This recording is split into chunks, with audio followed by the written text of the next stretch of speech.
I'm Nick Jackson. I'm an arborist. During that time I worked for all the 5 counties, all the shires around the Midlands, Nottinghamshire, Leicestershire, Derbyshire, Yorkshire, Lincolnshire. Also for the electricity board, was on emergency work, so I learned a variety of skills with that. We also come over to France. That's when I first found out there was a shortage of tree surgeons in France. We did a chateau just outside Versailles. We was over here for about 2 weeks. An American had bought it and wanted to turn it back to what it was in the 17th century. So then also in 2000 there was a big storm that devastated France's forestry, and there was importing tree surgeons, foresters from all over Europe, because they just don't seem to have the people over here to do the work. Whilst working at Chaumont here, I've been making the forest safer, the chateau safer with the trees. Now I'm starting to use a lot more of the machinery doing the groundworks, which as I'm getting older, it's getting harder to keep climbing daily, even though I love it. But I need help where I'm starting to struggle physically, getting actually up and down a tree. So getting on the diggers, the skid steer, the sawmill, which is another aspect now. So we can actually turn the lumber that we're taking out of the woods into usable lumber for works around the chateau, also around the grounds. Classic examples, these benches. Let's make a few more of those for here, there and everywhere. It is hard getting, not being able to climb as much these days, well daily, but physically it's hurting so much that I am actually having to start like take a step back and think, I didn't come over here to work myself to death. I come over here for the lifestyle as well as enjoying the work, so I can get a bit more picky and choosy of what I want to do. And like I say, having the plant really helping, because I can still keep out in the woods, still keep working, but not put my body through as much stress. I actually find it difficult to let go of the work. I've had various people working with me over the last 5 or 6 years. My son, now I've got Cameron, I had a couple of others, but I find it hard to actually let them do the work, because I do actually have quite a high standard, and I find it very hard to actually take a step back without wanting, no, get out of the way, I want to do that. Well, going back to the start, I found an outlet for what I really enjoyed doing. Now, my granddad was a farmer, my nan's dad was a gamekeeper, her brother was a gamekeeper, so I've grown up with a rural life, and I've always been interested in nature, and this is a way that I can give back. Now, people see me cutting trees down, but I do a lot more than that. I enjoy doing the fruit orchards.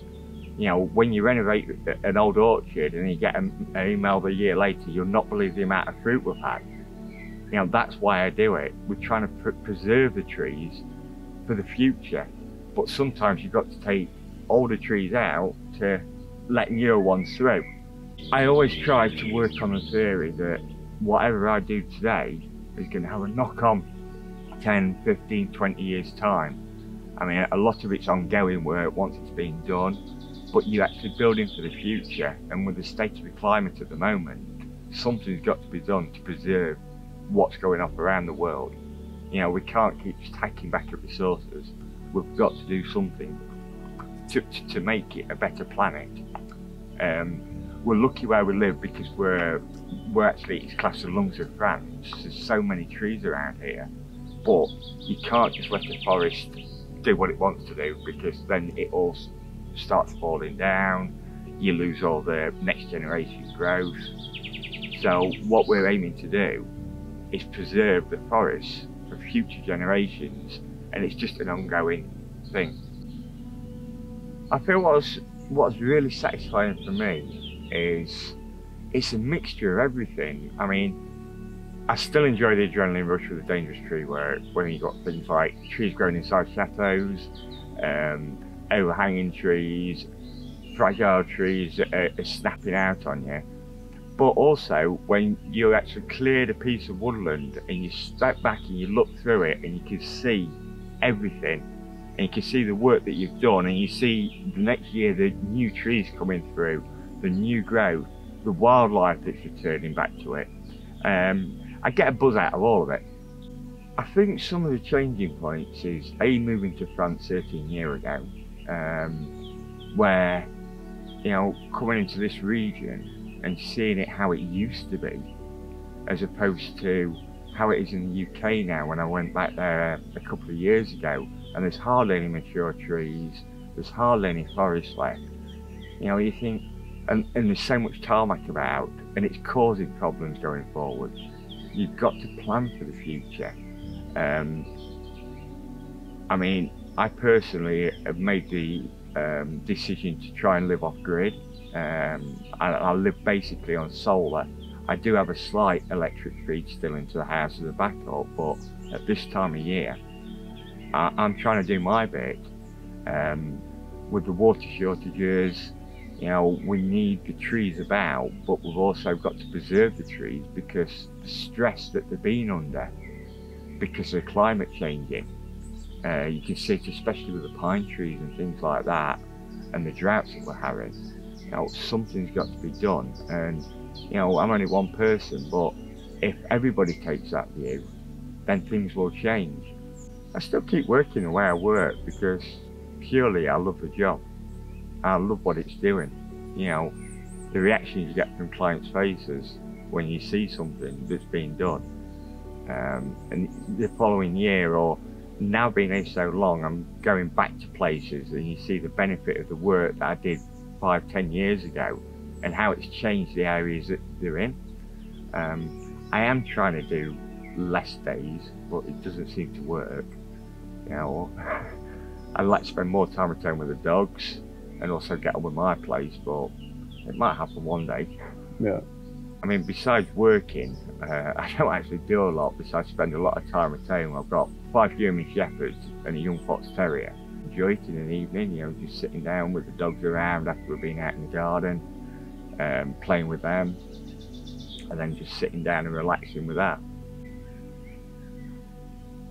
I mean, I've always worked on my own throughout my career, basically. You know, I mean, it was self-employed in England for quite a number of years as well. Getting into the chateaus and working around this sort of environment is actually helping in some ways, because I've always said that it's not just what I do. I'm trying to educate people going forward, and this is a perfect medium for people to ask questions and to also start understanding the work that's being done. You know, you get the Greens, the tree huggers that turn around and say you shouldn't ever cut a tree down, but there are cases where they've got to come down because they're dangerous. You've got to find a fine balance between keeping the balance of nature and public safety. And when you're in places like this with so many big trees and public access, there's always something that's got to be done, be it taking dead wood off or actually taking trees down. But we're also going forward by leaving habitat piles for the insects. You're trying to encourage different birds in. And the more nature you get into an area, and the more people can see that a little bit of work is aiding the forest so much more. And this is actually proving to be one of the best mediums because people can see it. I initially found it very difficult being filmed because I'm quite a private person. I'm softly spoken, so it does actually take it out of my voice, actually having to try and project my sound over to people. When I was at Steph's last year and I did a tour of the woodland, after 3 days I could hardly speak, and that was just purely just trying to project my voice. I've always had a slight stutter. It gets worse sometimes when I get nervous, which I also find difficult at times. But I'm getting a bit more used to it after being filmed for the last 18 months, 2 years. I am slowly trying to get footage together to start my own channel. I've noticed on a number of questions, is there anything I can't do? Yes, technology. You know, this editing thing, I mean, I can do the filming, that's not a problem, but the actual editing of the programs is really starting to cause me bits of headaches. So it's slowly coming together, but I wouldn't like to say when it'll start. when I actually do start, I want to get a nice mixture between the action shots and what I actually do up a tree so you can see better, but also I'll be able to educate people better because they can see work that's been done in the past in trees, the good work and the bad work, and sometimes the detrimental effect it'll have on trees, but also the positive effect it has on trees, like the pollarding that we've done here on these two lines. When you see the regrowth after a year, but you've made them safer and more stable, and people will start to see this. I know we got a lot of comments from the Americans about taking them down so hard, but over in France, the way things grow, the pollarding is just a general normal way of life, to have a big mature tree that's not that big but safer, and it's better for the environment because it's there for a long time.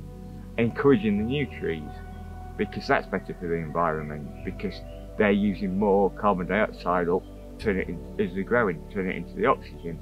So it's just basically wanting to educate people. It's the same when I have the lads working with me. It's trying to teach them the techniques going forward for the future. You know, because there's a lot of old skills that I've got that have died out. You know, the hedge laying, things like that, coppicing. You know, trying to just keep what's already there as opposed to just ripping it all out and putting new in. I mean, my vision for the future really is to get a channel up that is going to educate people, and even if everybody just does a little bit for the environment and learns something from what I can teach, I feel it's going to make the world a better place, and we can start undoing some of the damage that's been caused to the environment. You know, the way that things are happening, it's hard to put into words, but what I'd like to see is people taking responsibility for what we've done in the past going forwards, to actually repair some of the damage that is around. You know, and if I can do a little bit to educate a few people, and then they can pass it on to other people, then I feel that we're going forwards in the right direction.